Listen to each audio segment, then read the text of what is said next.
रामायण हिंदू रघुवंश के श्री राम की गाथा है। यह आदि कवि वाल्मीकि द्वारा लिखा गया संस्कृत का एक अनुपम महाकाव्य है। इसकी रचना महर्षि वाल्मीकि ने की थी। वाल्मीकि रामायण को तथ्यों और घटनाओं के आधार पर लिखा गया था। रामायण का सीधा संबंध त्रेता युग से है। वैसे तो रामायण कथा बहुत लंबी है, परंतु आज हम इस कहानी का एक संक्षिप्त रूप प्रस्तुत कर रहे हैं। रामायण के महाकाव्य में 24,000 छंद और 500 सर्ग हैं, जो कि 7 भागों में विभाजित हैं और कांड के नाम से जाने जाते हैं।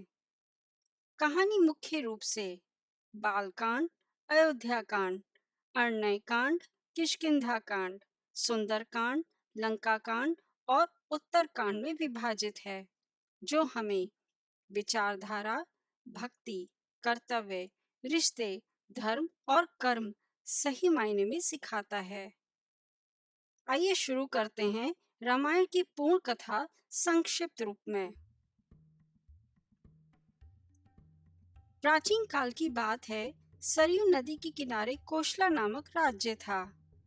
कोशला राज्य की राजधानी अयोध्या थी, जिसके राजा का नाम दशरथ था।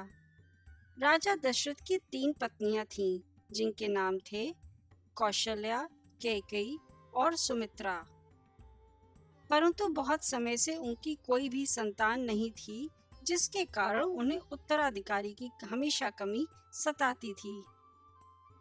इसके विषय में उन्होंने ऋषि वशिष्ठ से बात की और पुत्र कामेष्टि यज्ञ करवाया।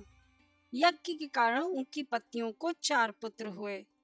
उनकी पहली पत्नी कौशल्या से राम, कैकेयी से भरत और सुमित्रा से लक्ष्मण और शत्रुघ्न का जन्म हुआ। सभी राजकुमार शास्त्रों और युद्ध कला में निपुण थे। जब राम 16 वर्ष के हुए, तब ऋषि विश्वामित्र राजा दशरथ के पास गए और यज्ञ में विघ्न डालने वाले राक्षसों का अंत करने में राम और लक्ष्मण की मदद मांगी। राम और लक्ष्मण ने इस कार्य को आदर से मान और कई राक्षसों का अंत किया, जिसके फलस्वरूप उन्हें ऋषि विश्वामित्र ने कई दिव्य अस्त्र प्रदान किए। एक दूसरे प्रदेश मिथिला के राजा जनक भी निसंतान थे। ऋषियों के कहने पर राजा जनक ने अपने राज्य के खेत में हल चलाना शुरू किया। हल चलाते समय उन्हें एक धातु से टकराने की आवाज आई। जब राजा जनक ने देखा तो उन्हें सित के कलश में कन्या जमीन में गड़ी हुई मिली।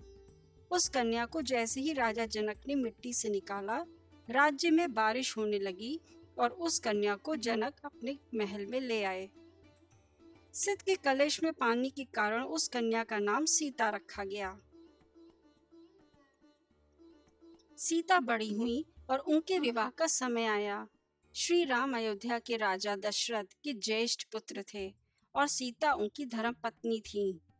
राम बहुत ही साहसी, बुद्धिमान और आज्ञाकारी और सीता जी बहुत ही सुंदर, उदार और पुण्यात्मा थीं।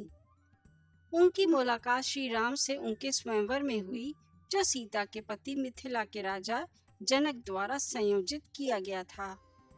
राजा जनक ने सीता का स्वयंवर रखा, जिसमें उन्होंने शिव जी के धनुष को उठाकर उसमें तार चढ़ाने वाले व्यक्ति से सीता का विवाह कराने की शर्त रखी। उस आयोजन में कई राज्यों के राजकुमारों और राजाओं को आमंत्रित किया गया था। शर्त यह थी कि जो कोई भी शिव धनुष को उठाकर धनुष के तार को खींच सकेगा, उसी का विवाह सीता से होगा। सभी राजाओं ने कोशिश की, परंतु वे धनुष को हिला भी न सके।